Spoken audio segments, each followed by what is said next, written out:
Sir doctor கிட்ட போகிறான் sir. நம்மளோட பிரச்சனை என்ன தெரியுமா?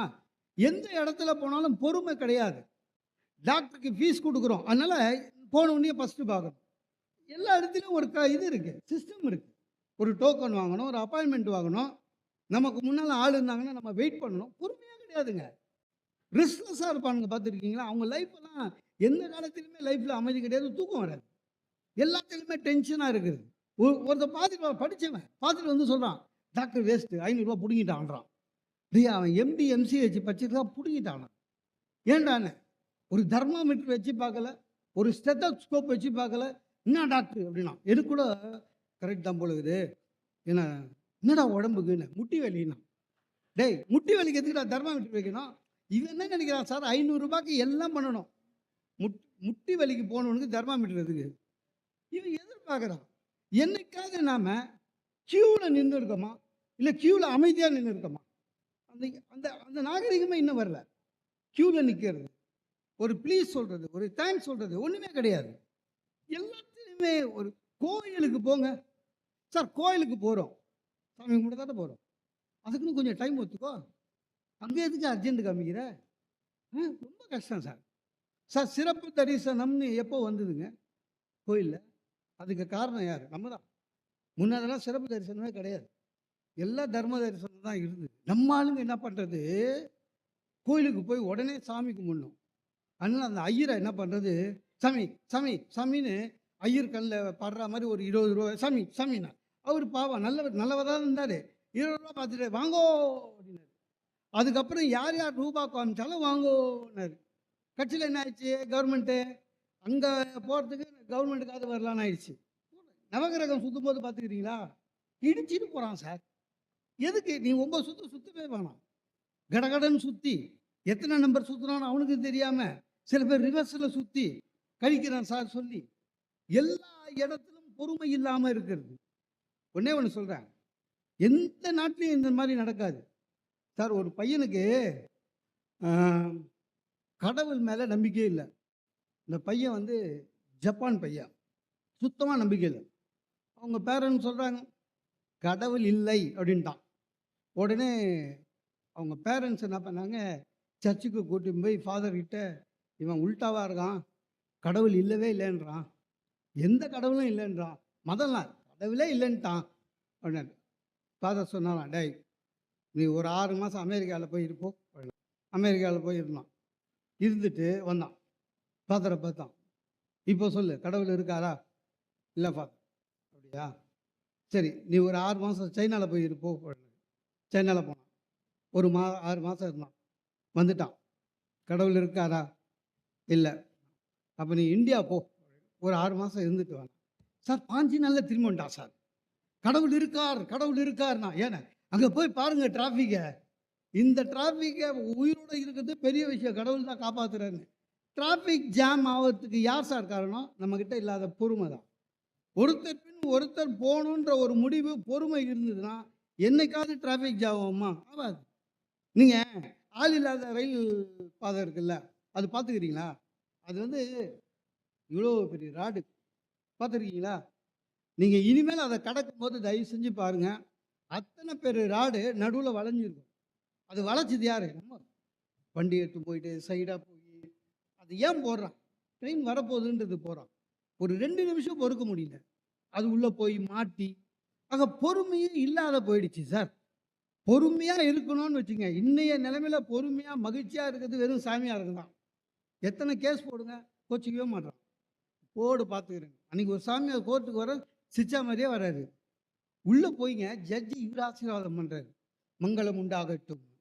ஜட்ஜி பார்த்துட்டு சொன்னார், சாமி கேஸே உங்கள் மேலே அதுதான், ஆசிரமத்தில் மங்களம் உண்டாயிட்டாங்களாம். சிரிக்கிறார். ஜாமீன் வாங்கிட்டு சென்று வருகிறேன்னாரு. மறுபடியும் ஜட்ஜி சொன்னார், சாமி தப்பாக நினைக்காதீங்க, இந்த இடுகாடு, போலீஸ் ஸ்டேஷனு, கோர்ட்டு இங்கெல்லாம் வந்தால் போயிட்டு வரேன்னு சொல்லக்கூடாது பண்ணாலாம்.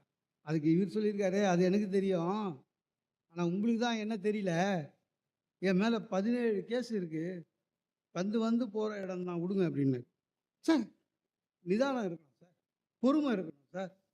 யாராவது நம்ம வள்ளுவர் என்ன சொல்றாரு, யாராவது உன்னை இழுந்தா கூட பரவாயில்ல பொறுமையாக இருன்றாரு. எப்படி முடியும்? முடியணும். நான் அதை அனுபவத்தில் பார்த்துருக்கேன். சார் எங்கள் ஆஃபீஸில் சில்வர் ஜூப்ளிக்கு எல்லா அரேஞ்ச்மெண்ட்டு பிரம்மாண்டமாக அரேஞ்ச்மெண்ட்டு. என்ன பண்ணிட்டாரு ஜிஎம், நீ வந்து வி சீஃப் கெஸ்ட் டெல்லியிலேருந்து வந்தார், அவரை ரிசீவ் பண்ணு, ஹோட்டலில் போடு அப்படின்னாரு. ரைட்டுண்ணா. அடுத்த நாள் ஃபங்க்ஷன் அன்னைக்கு கார் பார்க்கிங் நீ இன்சார்ஜ். ஓகே. பொறுமை வேணும் சார். நிறைய பேருக்கு பொறுமை கிடையாது சார். பக்குவப்படுதல் வேற, பதப்படுத்துதல் வேற, ரெண்டுத்துக்கு வித்தியாசம் இருக்கு. ஒரு மாங்காவை எடுத்துன்னு வாங்களேன், ஃப்ரிட்ஜில் வைங்க, 2 நாள் கழித்து பாருங்கள் மாங்காவாகவே இருக்கும், கெட்டு போயிடாது மாங்காய், ஆனால் மாங்காவாகவே இருக்கும். அது பக்குவப்படுத்துவதில்லை, பதப்படுத்துவது. அதே மாங்காவை வீட்டில் காத்தோட்டமாக ஒரு டைனிங் டேபிள் மேலே வைங்க, அடுத்த நாள் மாம்பழமாக மாறிடும். ஆக நம்முடைய பொறுமை எந்த அளவுனா உங்களுடைய மனதை பக்குவப்படுத்தும். பொறுமை இல்லை என்றால் நீங்கள் பதப்படுத்துவது தான் ஒன்று. யாராக இருந்தாலும் சரி சார். அதாவது சுவாமி விவேகானந்தர் வந்து நம்ம இவ்வளோ சொல்கிறோம், அமெரிக்காவுக்கு போனார், பிரதர்ஸ் அண்ட் சிஸ்டர் சொன்னார், எல்லாம் கரெக்டு. ஆனால் விவேகானந்தர் போனதே ஒரு தப்பான நாள். அங்கே ஆக்சுவலாக மாநாடு நடக்குது செப்டம்பரில். விவேகானந்தர் தவறுதலாக ஜூலையிலே போயிட்டார். செலவுக்கு காசு கிடையாது, கொண்டு போன லெட்டரை தொலைச்சிட்டாரு. கடும் குளிர் அமெரிக்காவில், தாங்க முடியல. அவர் எழுதுகிறாரு, ஒரு 100 முறையாவது யோசித்திருப்பேன் திரும்பி விடலாம் இந்தியாவுக்கு என்று. ஆனால் நான் பொறுமை காத்ததன் பலனை இன்று அனுபவிக்கிறேன். இல்லை என்றால் இந்த வெற்றி என்னை அடைந்திருக்காது. சுவாமி விவேகானந்தர் பொறுமையாக இருக்கணும். உடனே திரும்பி வந்திருந்தாருன்னா இன்னைக்கு நம்மளுக்கு விவேகானந்தர் தெரிஞ்சிருக்காது. பொறுமை நிறைய பேருக்கு அது இல்லை. யார் எதை சொன்னாலும் சரி சார், கொஞ்சம் ஒரு நிமிஷம் பொறுமையாக இருங்க போதும். யார் எதை சொன்னாலும் சரி கொஞ்சம் பொறுமையாக இருக்கணும். இந்த உலகத்தில் நிறைய விஞ்ஞான கண்டுபிடிச்சவர் எடிசன் இல்லையா? அவரை பார்க்க ஒரு பெரிய மனுஷன் போனார், அவரும் சயின்டிஸ்ட்டு. அவர்கிட்ட போய் நீங்கள் 1000க்கு மேலே கண்டுபிடிச்சிருக்கீங்க, நான் கூட ஒன்று கண்டுபிடிச்சிருக்கேன்னாரு. என்னென்ன? ஒரு என்ஜின் கண்டுபிடிச்சிருக்கேன், அதை வச்சா அது ஓடும். எடிசன் சொல்லியிருக்காரு. எவ்வளோ பெரிய ஆராய்ச்சியாளர், அவர் சொல்லியிருக்காரு அதெல்லாம் ஓட முடியாது. ஒன்று ஒரு பொருளை இழுக்கணும், இல்லை தள்ளணும், தானாக போகாது. ஒரு 5 நிமிஷம் பொறுமையாக இருந்து சொல்கிறது அறிவாளியாக இருந்தால் கூட பரவாயில்ல, சொல்கிறத இந்த காதில் வாங்கிட்டு பொறுமை காத்து அந்த முயற்சியை சற்றும் விடாமல் வெற்றி கண்டவர் தான் ஃபோர்டு. அவரால் தான் கார் கண்டுபிடிச்சி. இன்றைக்கி உலகத்தில் எங்கேயாவது ரோடு இருக்குதுன்னா அது ஃபோர்டால் தான். ஆக எதுவாக இருந்தாலும் சரி, உங்களுக்கு வெற்றி வேண்டுமா, பொறுமை இருக்கணும். பொறுமை இருந்துட்டால் போதும். நிறைய பேருக்கு சாமி கும்பிட்றதுலே பொறுமை கிடையாது சார். கோபம் வருது சார், அந்த நேரத்தில் இருந்து யாரை சொன்னாய், பொறுமை. அப்போ ஒன்றும் தெரியாது. புது வேட்டி, புது சட்டை, இந்த கையில் இதெல்லாம் போட்டு, மோதிரம் போட்டு, செயின் போட்டு, மாலை போட்டு, விளையாட்டு மாதிரி கூட்டி போவாங்களே, அப்போ நம்மளுக்கு ஒன்றும் தெரியாது. ஃபஸ்ட்டு கல்யாணமா, ஒன்றும் புரியல. அப்படியே நேராக போயிட்டு எங்கள் மாமனார் காலில் எழுந்தவுடனே அவர் சொன்னார், மாப்பிள்ளை என் பொண்ணை நான் குழந்த மாதிரி வளர்த்துருக்கேன்னு. மறுபடியும் சுருன்னு ஏறுது. அப்போ எங்கள் வீட்டில் என்ன மாடு மாதிரி வளர்த்தாங்க. உங்கள் வீட்டில் பொம்பளை குழந்தை, எங்கள் வீட்டில் ஆம்பளை குழந்தை. பொறுமை. எல்லாத்துக்கும் கோச்சிக்கினாக்கா வாழ்க்கை சரியாக வராது சார். எல்லாத்துக்குமே அப்படி தான். நமக்கு பொறுமை இருந்தது வச்சுங்க, எல்லாத்துக்கும் ஜெயிக்கலாம். சின்ன விஷயம். காலையில் பஸ்ஸில் ஏறுறோம் சார், சில்லறை இல்லை, கவர்மெண்ட் பஸ்ஸு, 500 ரூபா நிட்டுறீங்க. கண்டக்டர் என்ன பண்ணுவார், ரொம்ப நாகரிகமாக இறங்கிடுங்கன்னு சொல்லுவார்.